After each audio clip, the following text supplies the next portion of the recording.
Welcome back to another episode of CRE The Unspoken Truth, joined with my father, Craig. I'm Charlie Coppola. And our topic today is one near and dear to your heart, sacrifice.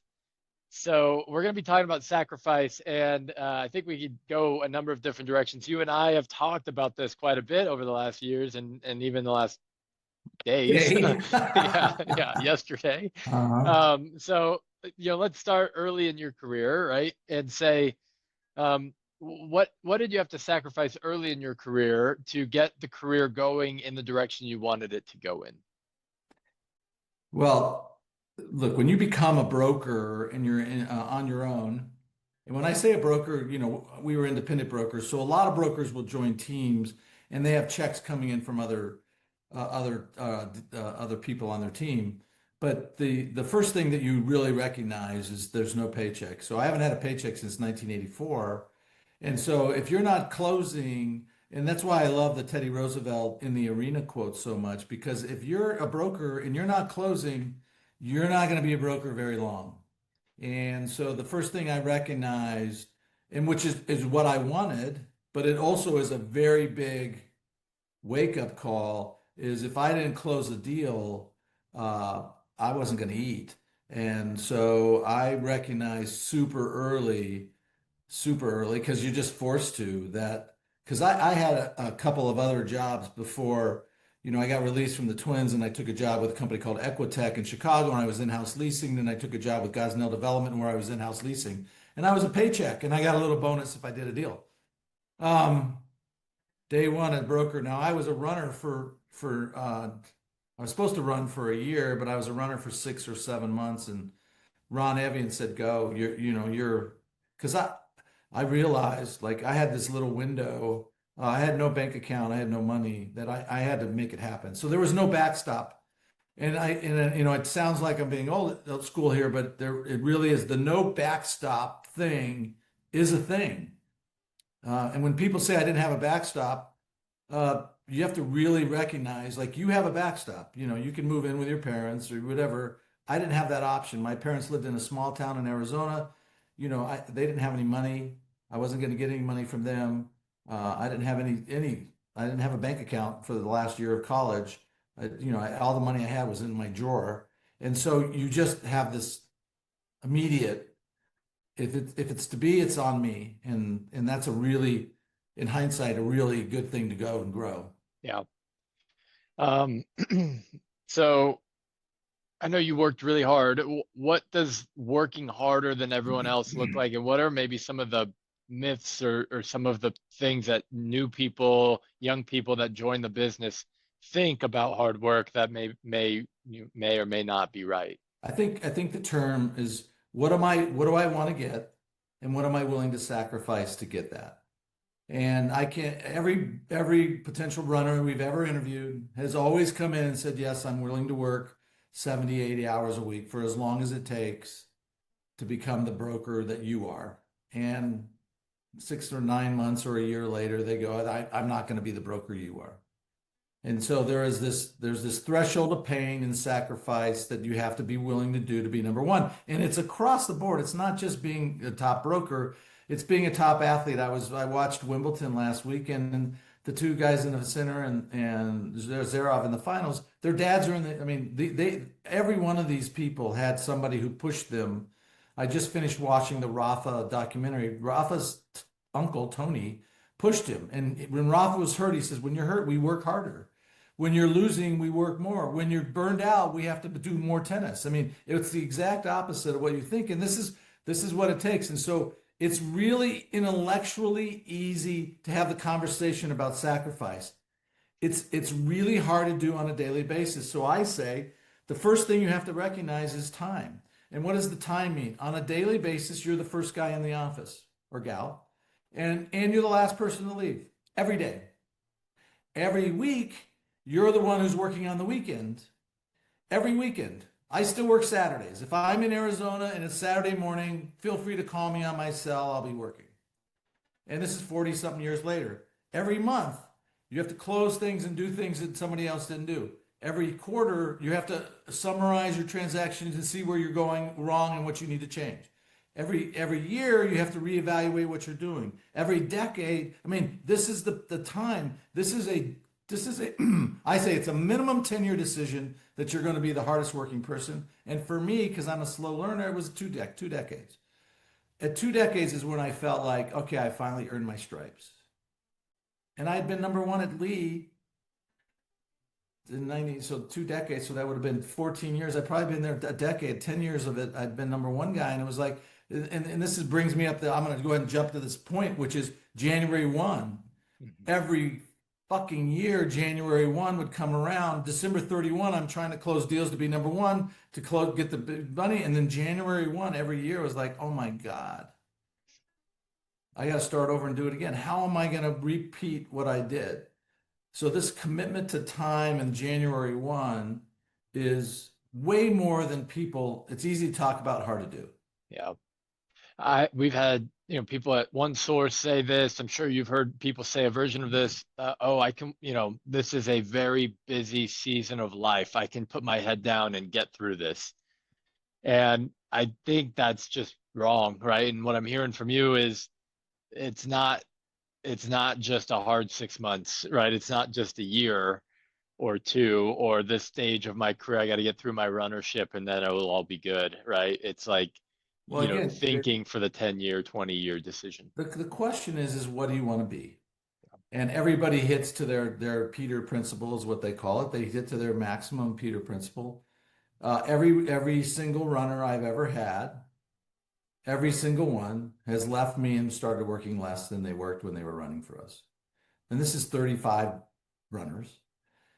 Even Andrew, he kept it up for a couple of years. Then he had a kid, and you're experiencing this right now. So, and then you have a kid, and it's like, well, what did you do when you had your kid? And I was like, I worked the same amount of hours. I just got less sleep. And then what about the second kid and the third kid when Tracy couldn't handle all of them? And then the fourth kid. Was it happen when, one of your kids gets a knee surgery and you're having to go get operated on? And so there's a lot of things that go on in your life. And the idea is this is what I'm going to be. And I've made the commitment. And that commitment, here's what's really interesting, Charlie, is I made the commitment. I never wavered from it. And I had to have tough conversations with your mom, and it's the same conversation we're having. And sometimes I was a 5 dad out of 10, and sometimes I was a 3 athlete out of 10, but I was always an 8 or higher broker because that was the dream. The dream was to have financial independence. That drove me. It drove me for 25 years. Anytime I wanted to go home at night, anytime I wanted to sleep in the morning, financial independence came to my mind and I was just focused on it. So most people get turned off by that. Yeah. I don't care what drives you.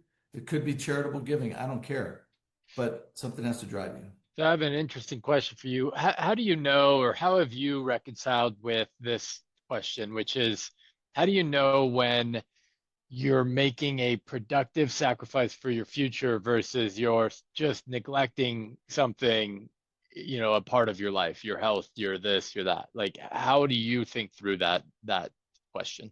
Well, because I used to go back to my 1985 goals and look at one of the reasons I became this prolific goal setter, well documented by you and me, and on this podcast and on our quarterly webinars. It's because I did not want to wake up at 65. I'm 65 next week. I didn't want to wake up at 65 and say all the things that I got or all the things that I missed. I regret these things. And the way for me to do that was to get really, really clear on my goals.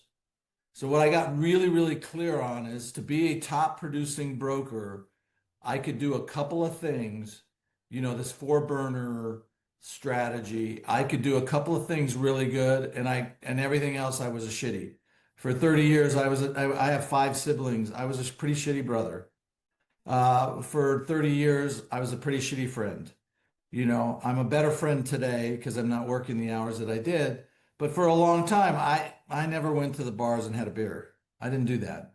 Golf. You weren't the best golfer. I gave up golf 100% of the time. Yes, I gave up golf 30 years ago. Got one of my clubs.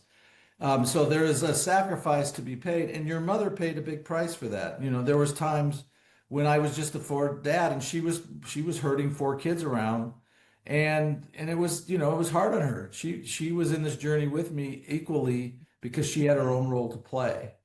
But I had a clarity vision, and I got to tell you, I mean, it wasn't. This is where I think the younger folks miss it. I was saying this the other day. The house that we live in today, now we've been here 25 years. We bought it when I was 40, and I had been a top producer, and then we paid. My payment was 7 or 8 thousand a month. At that time, in 25 years ago, it was a lot of money. There was 3 or 4 years where it was just killing me, where the house payment was 70 or 80 thousand dollars a year. It was like, man, now that's Yep. great. We own it free and clear, and the value's gone up, and all those good things. But people don't realize, and it's hard because when you're 32 or three, you want it all. You want the $8 million house, and you want the car, and you want the trips. Yeah. We didn't have that. We worked. So what would what would you say, this is with OneSource, right? We've worked really hard for 5 years. Our team has worked really hard.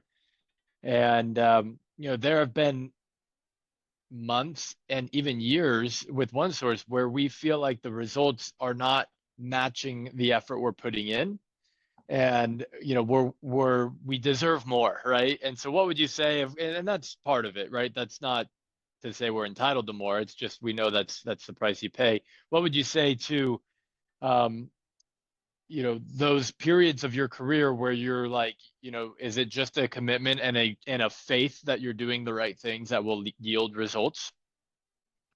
One of the great things about being a broker as opposed to having a company is that you're rewarded imminently on a daily basis. I know if I'm picking up a new deal or closing a deal. Andrew Cheney, who's 23 years in the business, just closed his biggest deal ever, roughly $1 million commission to Lee. And it took him 23 years to get there and do it. But all along the way, we're closing deals. So we were leasing brokers. So I was always closing deals. I didn't have months where I didn't make money. And we're building a company. It's way different. OneSource, we didn't know if we're going to make it. We didn't know if we're in the product market fit, all those things.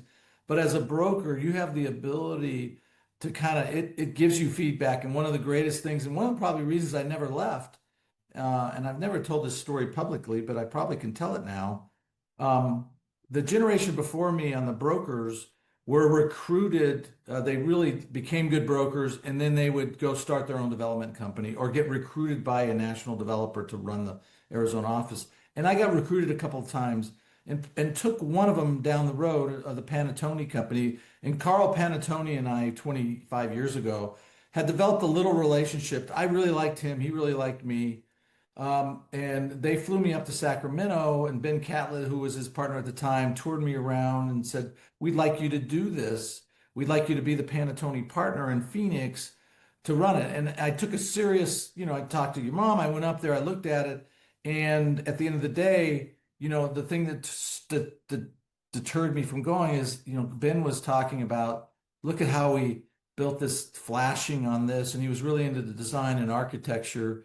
And like that wasn't my thing. It was like, I don't want to do that. I like the gratification of getting a client, executing for them, getting another client. So that's one of the things that I really liked about our business. I still like it, is every quarter we know where we stand, what we're doing. Yeah. Yeah. When you look back, are there any sacrifices you made that you wouldn't make again? I've spent so I have my eighth book coming out the next month called The Fantastic Life, Act Three. I've had 200 lunches and interviews with people 65 and 70 and older. And I would tell you that even the stuff that goes bad with all of those people, including me, they all become worth lessons. Everybody would say, I say I gave up sleep, right? I was down to 2 to 4 hours of sleep a night for 20 years, and I got cancer from it. But those 20 years, what a run, man. What I got to do, all the stuff that's in the background. I got to raise four kids who are great kids.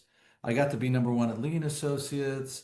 I got to be, inducted in the Taekwondo Hall of Fame.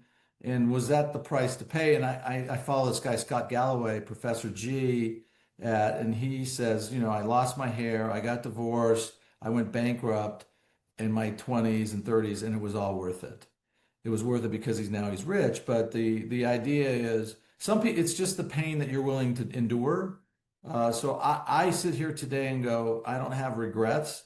I do wish that I'd slept more, but I know that if I would slept more, I wouldn't have had all the successes that I have today. Yeah. Yeah. Yeah. I mean, the saying, you either win or you learn, and I think that is a good way to live and not have regret because you're learning from it. Yeah, one of the things about being a top producer that I think is misunderstood is the stress level of the top producer. There is an immense amount of stress on brokers just to be successful. And those folks that are just barely making it have stress because they got to watch their bills. There's a nice comfort zone lifestyle broker that comes in, where you're making 200 to $500,000. You have a nice lifestyle and you're going to have and you can kind of normalize that business. But to start making seven figures on a consistent basis, there's just an amount of stress that just I don't think you can you can run the numbers and see how many deals in your average size deal from last year and look at it and go, this is how I'm going to make this much money next year. It's super incredible. I used to kind of say, well, if it takes me 20 calls to get a 5,000 foot deal and I need to do 25 5,000 foot deals, I need to make 1,000 calls to do that. And I could never get the 1,000 calls because I was running deals and doing other things. And so there's this amount of stress. I talked about the January 1 stress, right? There's the December stress of I got to close these deals and bring them in because I'm going neck and neck with a guy to be number one. So I got the December stress.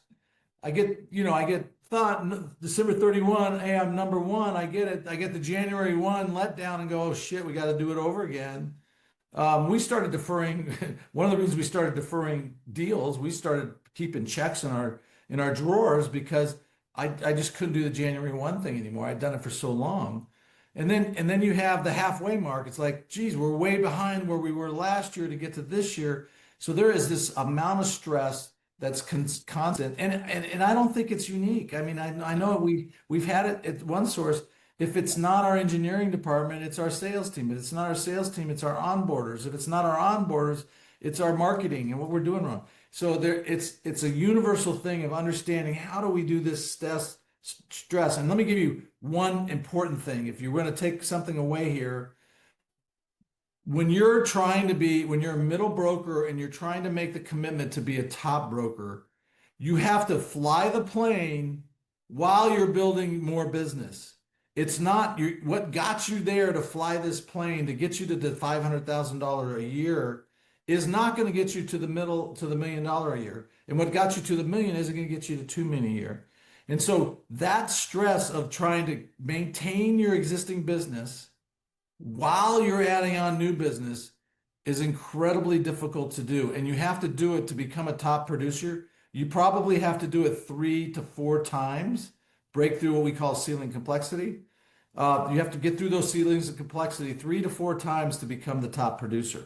Yep. And then everybody's trying to knock you off. Then you have to do it again because they're knocking you off or the business changes or your best client retires, And Jeannie Dindler retired HDR, man. I lost 70 deals a year.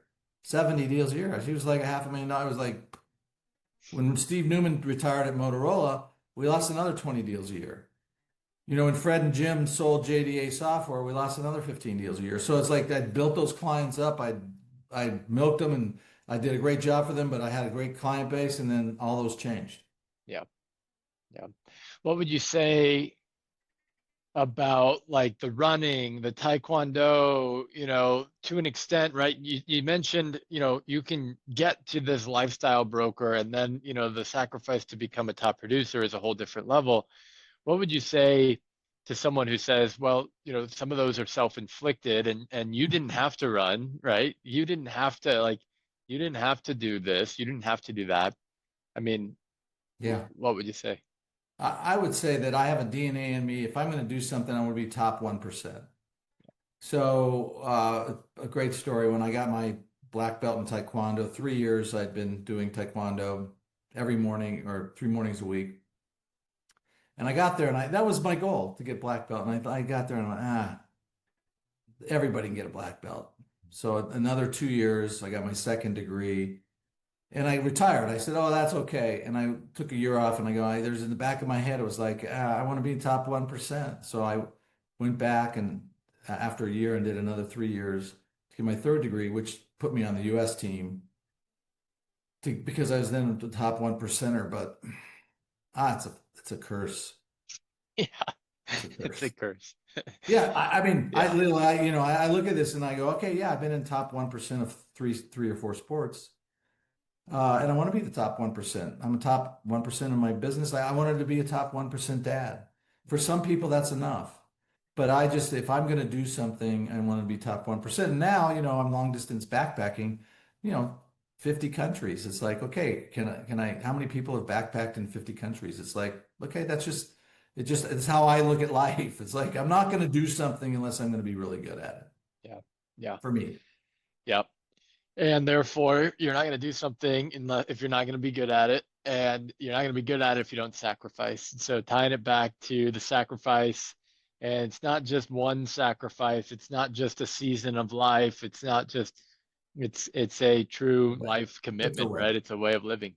It's a way of living. I mean, you follow Goggins or Jocko Willink or Cameron Hayes, who the archer. They're different breeds. In my own way, I tried to be them.